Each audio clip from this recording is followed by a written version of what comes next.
अपने घर में गुरु प्रदत्त प्रियालाल को विराजमान करो। आप सभी को राधे राधे। आज के इस प्रवचन में श्री गुरु जी ने हम सभी के दैनिक जीवन से जुड़ी एक बहुत ही ज़रूरी बात बताई है।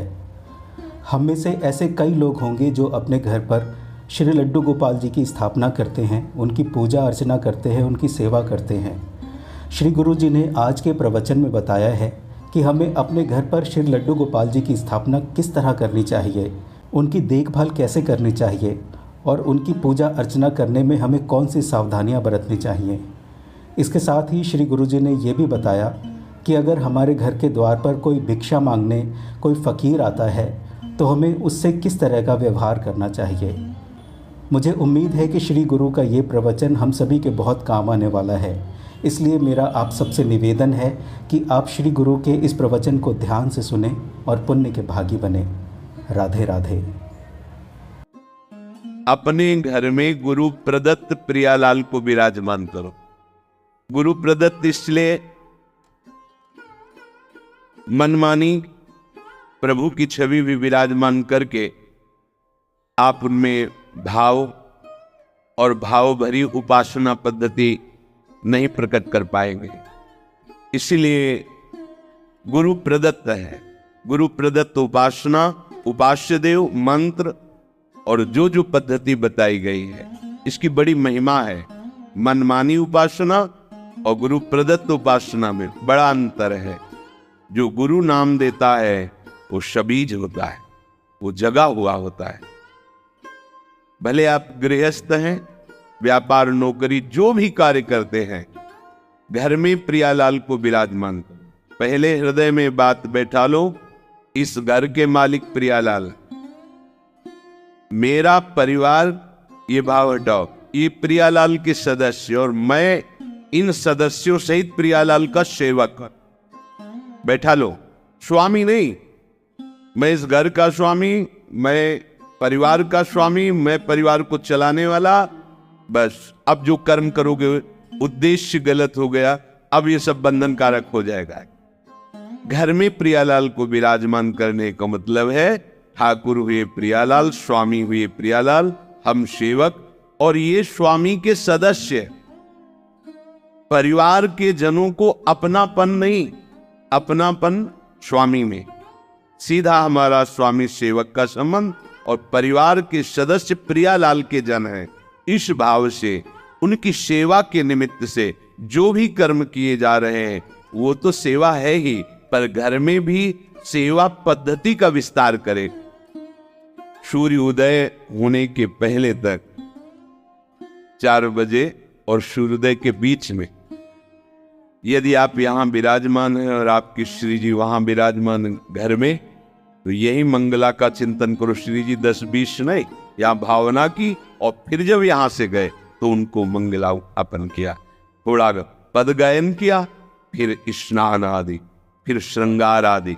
कुछ समय बीच का ऐसा अवसर निकालो अपनी श्री जी की सेवा का भी, जो अपने घर में यहाँ वृंदावन धाम में यहाँ बैठे हो परम सेवा 8 पहर हो रही, पर जो अपने अपने घरों में विराजमान किए दूर देशों में भी है, उनको यही पद्धति अपनानी है जैसे अपने लोग करते हैं। चलो इतना विशाल न करके तो सूक्ष्म कुछ मिनट में श्री जी की मंगला कर लिया, 1-2 पद सुना दीजिए। आज तिराजत दंपति भोर नंद के लाल हरियो मन मोर, आज प्रभात लता मंदिर में आज तो जुवती। ऐसे ये प्रातः कालीन सूरत प्रेम के रस भरे पद हैं, इनको सुनाए। फिर श्री जी को स्नान कराइए, जिससे नाम सेवा है, स्नान कराइए और सुंदर सुंदर चंदन घर्षण करके श्री जी की पत्रावली कीजिए। श्री जी को भोग पवाइए, श्री जी को तांबूल पवाइए। भोग लगा रहे, थोड़ी देर पंखा लेकर के ऐसे झल रहे, ऐसे दिनचर्या। जब श्री जी को शयन कराए उनके चरण दाप रहे। अगर 4 फूलों की व्यवस्था हो जाए तो ऐसे फूलों की पंखुड़ियां बिछा दी, नाम को विराजमान कर दिया, भावना किया, प्रिया प्रीतम शयन करे, उनके चरण चाप रहे। हम अपने घर में जब लाडली जी को स्वामी मान लेंगे तो जितने भी कर्म हो रहे हैं वो सब उनके निमित्त से माने जाएंगे। सेवा, व्यापार, नौकरी, कर्म बंधन से मुक्त होने का सहज उपाय।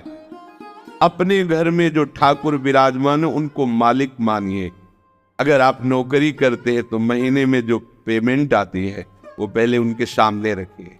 ये महीने भर की सेवा का, हाँ बिल्कुल, सुबह जाइए शाम के आइए, प्रणाम कीजिए। इतनी देर आपकी सेवा के निमित्त से जो कर्म हुए, हे लाडली लाल आपके चरणों में समर्पित। प्रतिपल आप देखना, कोई भी विघ्न ऐसी उपासना करने वालों के यहाँ अपना अधिकार नहीं कर सकता, बुरा प्रारब्ध भी अधिकार नहीं जमा सकता, क्योंकि वो घर लाडली लाल का है। देखो पूरी लंका जल गई, विभीषण का घर झुलसा भी नहीं, क्यों?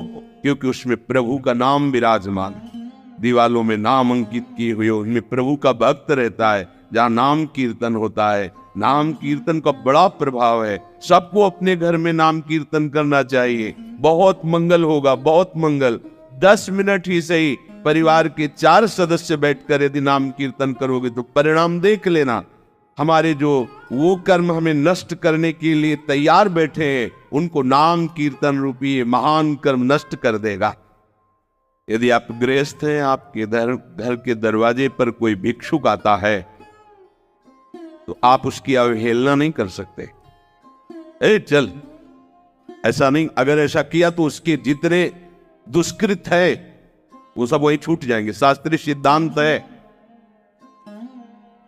मृदु वचन बोले, राधे श्याम, कहिए क्या आज्ञा है। अब वो जो मांग रहा है, अगर आपके पास सामर्थ्य है तो दे दीजिए, नहीं दैन्य होकर उत्तर दीजिए, राधे श्याम हमारी सामर्थ्य नहीं है, आप पधारिए, आगे कहीं मांग लीजिए। ऐसा आप वहां गलत भावना करके ए भिखारी है चल भाग यहां से, बिल्कुल ऐसा नहीं, बिल्कुल ऐसा नहीं। गृहस्थ धर्म में सबसे बड़ी सावधानी अतिथि सत्कार है। कोई भी, भले कोई पाखंडी आया है, आप दरवाजा मत खोलिए, पर बाहर से राधे श्याम, वो कुछ भी बोल रहा है, हाँ हम तुम्हें 2 रोटी दे सकते हैं, अगर आप नहीं तो हमारे पास आगे धन की व्यवस्था या और जो आप मांग कर रहे हैं हम नहीं दे पाएंगे, आप जल पी लीजिए, आप रोटी ले लीजिए। वो भी घर में जब कोई पुरुष सदस्य हो तो गेट खोलिए, नहीं तो ऐसी व्यवस्था रखिए कि गेट के अंदर से ही दे दीजिए। सावधानी, समय का जैसा स्वरूप होता है वैसी ही मर्यादा कर रखनी चाहिए, ऐसा समय का है। अगर आपको ऐसा लगता है कि घर में कोई सदस्य नहीं पर अतिथि आया हुआ है तो आप बाहर, राधे श्याम आपको अगर रोटी चाहिए तो दे सकते हैं, अन्यथा प्रणाम। कटु वचन बोलकर तिरस्कार करके भगाना मानो उसके पापों को स्वीकार करना। दूसरी बात, जैसे कोई संत आया है, आप जिसका परिचय भी जानते हैं, आप आदर पूर्वक उससे बैठाला, मृदु शब्दों का प्रयोग किया और 4 लोगों को बताते कि हमारे घर में संत आते हैं तो हम ऐसा ऐसा ऐसा करते हैं, उससे आपके अभिमान को सुख मिलता है। अभी कर्म कल्याणकारक नहीं रहा, ये बंधनकारक बन गया।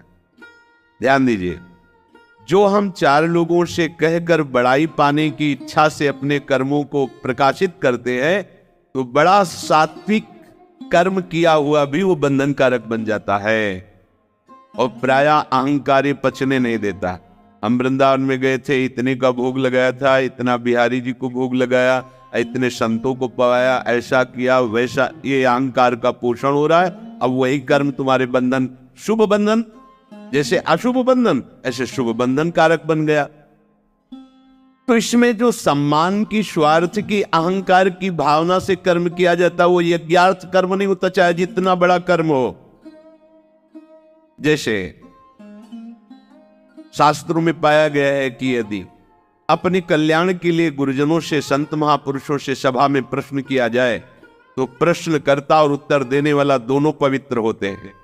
पर यदि उसके मन में प्रवक्ता के प्रति परीक्षा के लिए या ये सभा जाने कि मैं बहुत बड़ा साधक हूं, देखो मैं किस कोटि का प्रश्न करता हूं, सभा मेरा आदर दृष्टि रखे, हमारे ऊपर सम्मान करे, ये यज्ञार्थ नहीं हुआ। इसमें दोनों की पवित्रता वाली बात नहीं आएगी।